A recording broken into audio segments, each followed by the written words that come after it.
My name is Peter. I'm 32 years old. And if you looked at my life, you probably call it predictable. I work as a senior analyst for a logistics firm based in Naperville, just outside of Chicago. My world is built on spreadsheets, deadlines, and the comforting weight of routine. I'm the guy who checks the stove twice before leaving and knows exactly how much is in his 401k. Living back at my mom's place for a few months was supposed to be a temporary bridge while my new condo was being finished. But even here, in my childhood home, I kept my systems in place. Every night, like a ritual, I'd empty my pockets onto the mahogany dresser in the hallway. Wallet on the left, phone in the middle, and my keys on the right, always in the same spot. It was my way of keeping the world from spinning out of control. Then there's my sister. Annan is 24, but emotionally, she's still stuck in a high school rebellion that never ended. To her, consequences is just a word people use to ruin her fun. She drifts through life like a leaf in a storm, no plan, no savings, and a trail of broken promises behind her. Our mother, Diane, has spent years being her safety net. Every time and tripped, Mom was there to catch her before she hit the floor. She called it support, but I called it enabling. That night, the house was quiet. My old sedan was at the mechanic for a brake job, so Mom had asked me to use her car to run errands.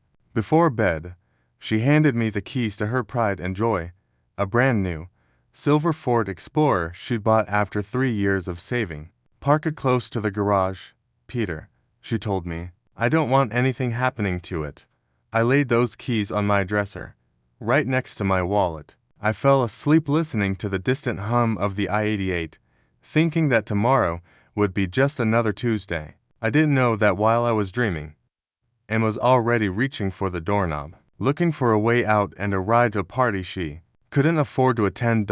It was the last night the three of us would ever truly be family in the way I used to understand it. The sun was cutting through the blinds of my bedroom at 8 a.m. sharp. I'm an early riser habit of the job, so I didn't need an alarm. I stretched, thinking about the coffee I'd brew and the short drive I had to make to move the car. I walked over to the mahogany dresser, my hand reaching out for the keys by muscle memory alone. My fingers brushed against the polished wood. Nothing. I stopped. I looked down. My wallet was there. My phone was there. But the spot on the right, the spot that held that heavy, new Ford key fob, was empty. A cold prickle of sweat started at the back of my neck. I looked under the dresser, checked my pockets from the night before, even looked in the bathroom. Nothing. I didn't want to believe it. I knew Ann had come home late. I'd heard the floorboards creak around 3 a.m., but she knew the rules. She was grounded from using any family vehicles after she'd lost her own license 6 months ago. I walked to the window and pulled back the curtain, hoping, praying I'd just forgotten where I parked. But the driveway was a desert of gray asphalt. My old, beat-up sedan was still at the shop 3 miles away. In its place, where the shimmering silver Explorer should have been reflecting the morning sun, there was only a rectangular stain of dry pavement. My heart didn't just race, it turned into a lead weight. See, Ann didn't have her own keys. She must have crept into my room while I was dead to the world, silent as a ghost, and lifted those keys right off my dresser. She probably thought she was taking my car, the old, reliable tank that she assumed I wouldn't mind her borrowing for a joyride to some bonfire or late-night diner. She didn't realize that the silver SUV sitting in the dark was Mom's. $40,000 investment. He stood there in my boxes, staring at that empty space, and the silence of the house felt deafening. I knew the storm hadn't just arrived. It was already over, and now I was just waiting to find the wreckage. I was still standing by the window, trying to process the empty driveway, when my phone vibrated on the dresser. The sound was sharp, cutting through the morning silence like a gunshot. I picked it up. A message received, notification from a number I didn't recognize, a 260 to area code, Southeast Wisconsin. My thumb hovered over the screen for a second. I had a sickening feeling that clicking it would change everything.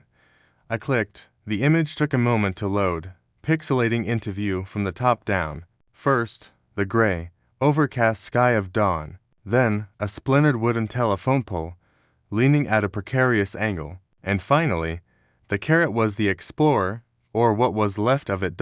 It wasn't just a fender bender. The SUV was literally wrapped around the pole on a backroad somewhere near Lake Geneva. The front end had been completely accordioned, the hood crumpled like a discarded soda can. The headlights, those expensive LEDs Mom was so proud of, were gone, replaced by a jagged mess of plastic and wires. I could see the white blossoms of the deployed airbags through the shattered windshield. Then, a text followed the photo. Is this Anne's brother? We're at a house near the lake, and took the car to get more beer at 5 a.m. and hit a pole. She says she's fine, just a scratch on her head, but the car is toast. She's freaking out and told us not to call the cops. What do we do? There was no I'm sorry, no is everyone okay? Just the cold, mechanical reality of destruction. I stared at the photo until my eyes burned. I recognized that stretch of road. It was a notorious winding path about an hour and a half north of us. She'd driven 90 miles in a car she didn't own, likely intoxicated, and snapped a telephone pole in half. I felt a strange, icy calm settle over me. For years, I'd warned Mom that Anne's little mistakes were escalating. I'd told her that one day, and would do something she couldn't charm her way out of. I took a screenshot of the photo, then a screenshot of the text. I saved them to a cloud folder, then backed them up again. My hands weren't shaking anymore. I was 32 years old, and I was tired of being the only person in this house who respected reality. I heard a door creak down the hall. Mom was awake. I heard the familiar hum of the Keurig, then the rhythmic thump-thump of Mom's slippers on the stairs. She walked into the kitchen, wrapped in her floral robe, clutching her favorite World's Best Mom mug. She looked peaceful, the kind of peace that comes from having a brand new car in the driveway and both her children under one roof. Morning, Peter, she chirped, not yet looking out the window. I thought you'd be at the shop picking up your car by now. Mom, I said, my voice flat and steady. Look at the driveway. She paused, sensing the tension. She walked over to the window, coffee steam rising against the glass. She blinked once, twice. She leaned forward, her forehead almost touching the pane. Where is it? Peter, did you move it to the street? I didn't move it, I said, stepping toward her and holding out my phone. And took my keys at 3 a.m. She went to Lake Geneva. This came in 10 minutes ago. I watched her eyes scan the screen. I watched the color drain from her face, replaced instantly by a frantic, desperate sort of confusion. This was the moment where a normal person would process the truth. But Mom had spent a decade building a fortress of excuses for Anne. No, she whispered, shaking her head. No, that's not her. That looks like a silver SUV. But there are thousands of those in Illinois. It must be a mistake. A prank. Mom, look at the license plate in the corner of the frame. It's yours. She pushed my phone away as if it were burning her. Someone must have stolen it. Yes, that's it.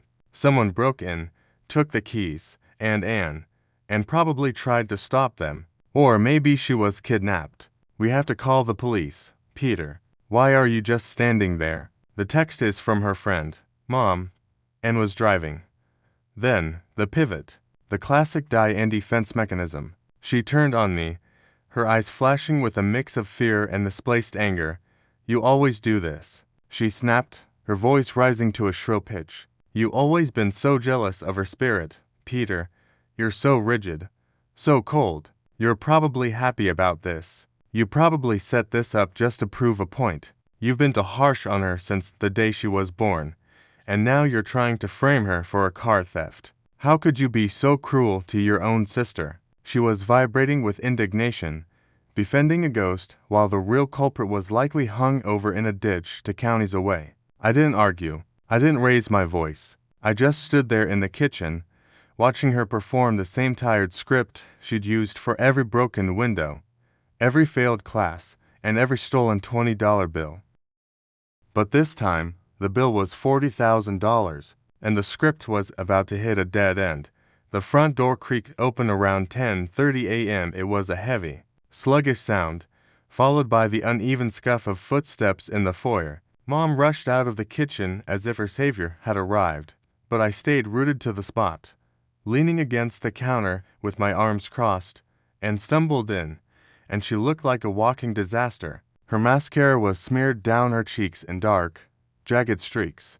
Her hair was a bird's nest of knots, and she was wearing a stained, oversized hoodie that definitely wasn't hers. As she got closer, the air around her shifted the unmistakable, sour scent of stale beer and cheap tequila filled the hallway. She had a small, butterfly bandage on her forehead, likely applied by one of her equally wasted friends. "Oh, thank God. Anne, you're alive," Mom cried, reaching out to hug her, and didn't hug back. She glanced at me, her eyes bloodshot and darting around like a trapped animal. She saw the phone in my hand and immediately shifted into her victim persona. The tears started instantly big, theatrical sobs that lacked any real weight. "I'm so sorry, Mom. It was so scary," she wailed. Then, she looked me dead in the eye and launched the most audacious lie I've ever heard.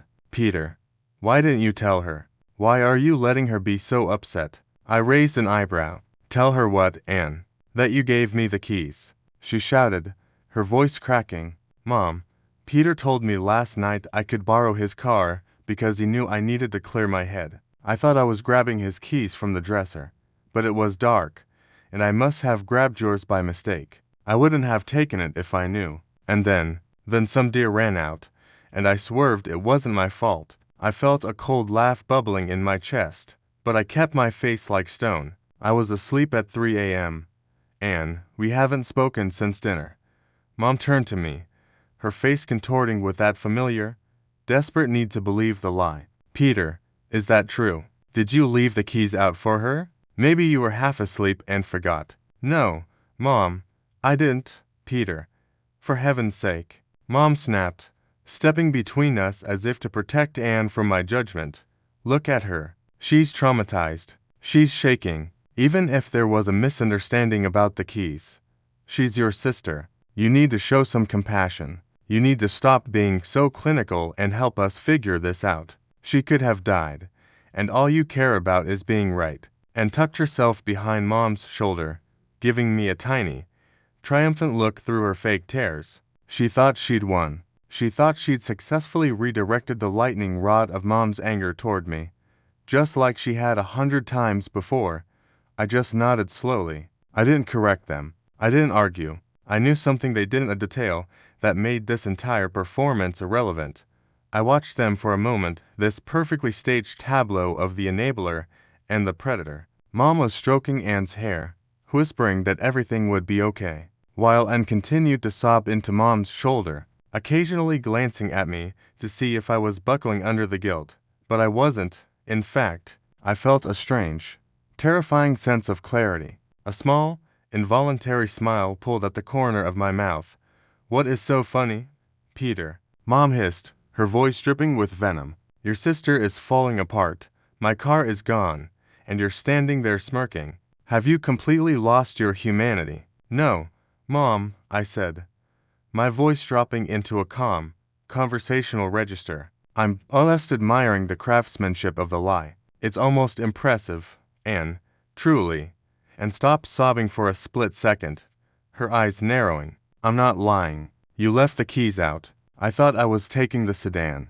"That's the thing, Anne," I said, stepping forward. "My sedan isn't even here. It's sitting in a locked bay at the mechanic on 75th Street. I told you that at dinner. I told both of you that I'd be hitching a ride with Mom this morning." I looked at my mother, whose grip on Anne started to loosen just a fraction.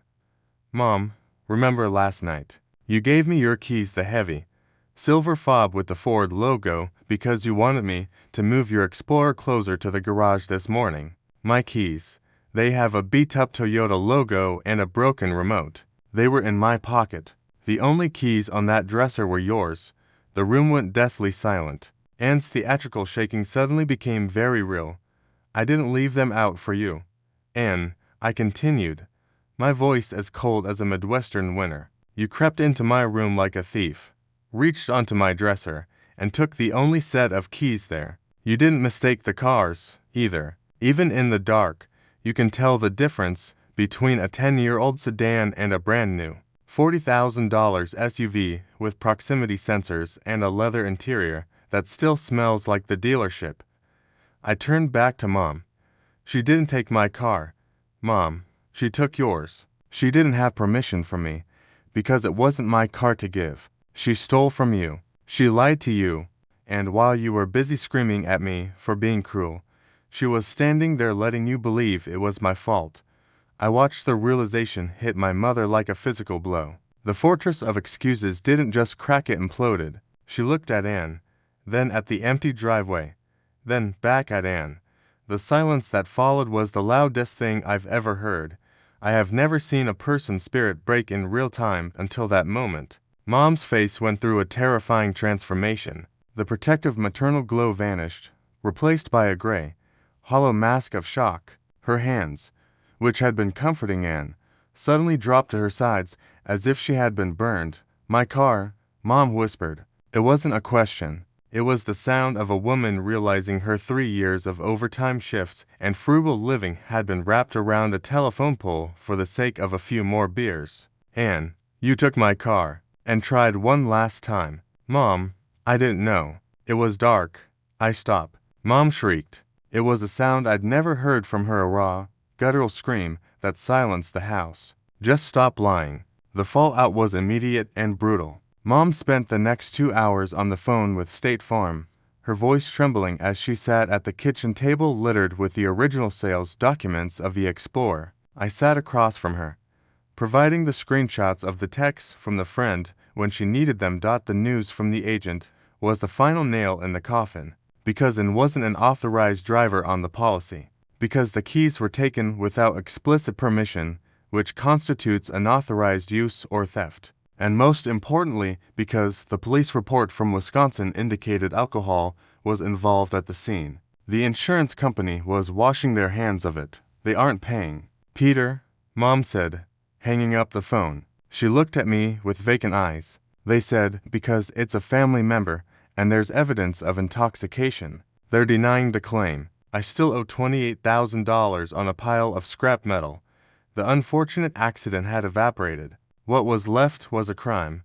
Mom looked over at Anne, who was huddled on the sofa, trying to look small. For the first time in 32 years, Mom didn't see a troubled girl who needed help. She saw a thief who had bankrupted her. The wall of enabling hadn't just fallen. It had been pulverized. "You didn't just crash a car, Anne," I said quietly, filling the heavy silence. "You stole Mom's future." That was her retirement fund on wheels. Mom didn't defend her. She didn't tell me I was being too harsh. She just buried her face in her hands and wept, not for Anne, but for herself.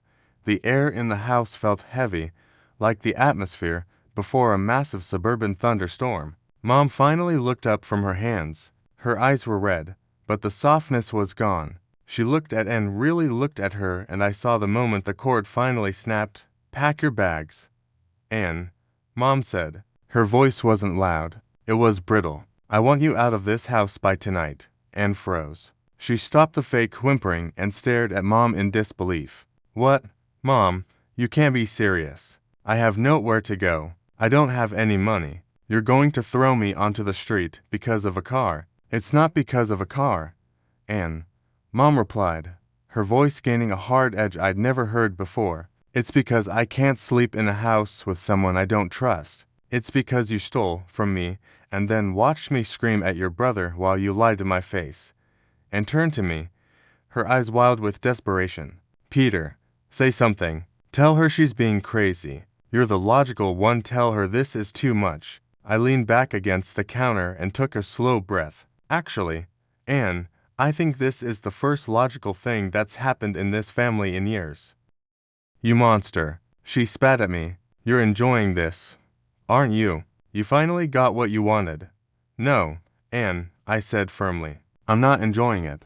But I'm not going to stop it either. For years, Mom has been loving you by protecting you from yourself. But that's not love, it's a slow poison. Real love is letting you hit the ground so you finally realize that the world doesn't owe you a free pass. You're 24. You're an adult. It's time you met the consequences of your own life. The next few hours were a blur of slamming drawers and shouted accusations, and dragged to oversized suitcases down the stairs, pausing at the front door. She looked at Mom, waiting for the last-minute reprieve, the wait. "Let's talk about this." It never came, and turned her gaze to me, her face contorted with pure vitriol. "I hope you're happy, Peter. You did this. You twisted everything. You spent years whispering in her ear, waiting for one mistake so you could turn her against me. You didn't lose a car, you lost a sister. I hope your reality is worth it." She slammed the door so hard the glass rattled in the frame. Through the window, I watched her drag her bags down the driveway, past the empty space where the Explorer used to sit, and disappear toward the bus stop at the end of the block. The house was suddenly, terrifyingly quiet. Mom sat back down at the table, looking like she'd aged 10 years in a single afternoon. I didn't try to sugarcoat it. I just went to the kitchen, poured her a glass of water, and sat down across from her. The silence wasn't comfortable, but for the first time in a long time, it was honest. 6 months have passed since the driveway went empty. The seasons changed, and with them, the entire ecosystem of our home. Mom eventually bought a car, a silver 2018 Honda Civic with 60,000 miles on it. It's a far cry from the high-tech Explorer she'd spent years dreaming about, but she paid for it in cash from what remained of her savings. I watched her drive it home, and for the first time, she didn't care about the lack of a sunroof or the base model trim. She told me it felt lighter. She was done trying to project a life of luxury she couldn't afford, especially while carrying the weight of a daughter who didn't respect her. Without Anne's constant crises, the house became a different place. No more 2 a.m. phone calls from the police. No more missing cash. No more high-stakes drama over dinner. Mom started gardening again. She joined a book club. She learned to live for herself, rather than living as a full-time crisis manager for a 24-year-old child. As for Anne, reality hit her like a bucket of ice water. Living on a friend's couch in a cramped apartment in Cicero wasn't the adventure she thought it would be. After a month of silence, she finally reached out. She didn't ask to come home. Mom had made it very clear. That door was locked, but she did ask for a way to start making things right. She got a job working the floor at a big box retail store near the Woodfield Mall. It's grueling work, standing on her feet for 8 hours, dealing with angry customers, and earning just above minimum wage. But every month, like clockwork, an envelope arrives for Mom. Inside is a money order for $250. It's a drop in the bucket compared to the $28,000 Mom still owes the bank for a car that doesn't exist. At this rate, it'll take over 9 years just to pay off the principal. But the amount isn't the point. And also started seeing a counselor at a community clinic. She sends Mom brief, oddly formal texts about her progress. No more theatrical "I'm so sorry" monologues. Just "I talked about boundaries today," or "I worked a double shift to make sure I had the payment ready." I've stayed on the sidelines through all of it. I don't give an advice, and I don't tell Mom how to feel about the checks. I moved into my new condo 3 months ago, but I come over for Sunday brunch. I see the Civic in the driveway, and I see the ledger Mom keeps on the fridge to track Anne's payments. I'm no longer the policeman of the family. I'm us, Peter. And while the road back is long and steep, at least everyone is finally walking on their own 2 feet. A full year has passed since the morning the world flipped on its axis. Last night, we celebrated Mom's 58th birthday at a local steakhouse in Naperville, the kind of place with dark wood booths and dim lighting where you go when you want to feel a sense of ceremony. It was the first time the 3 of us had sat at the same table since the day Anne dragged her suitcases out the front door. The atmosphere wasn't warm, but it was stable. When Anne arrived, there were no big, dramatic embraces or tearful reconciliations. There was just a polite nod and a "happy birthday, Mom." And looked different, told her. Somehow, the frantic, manic energy she used to carry had been replaced by a weary sort of gravity. She looked like someone who finally understood the value of a dollar and the weight of a mistake.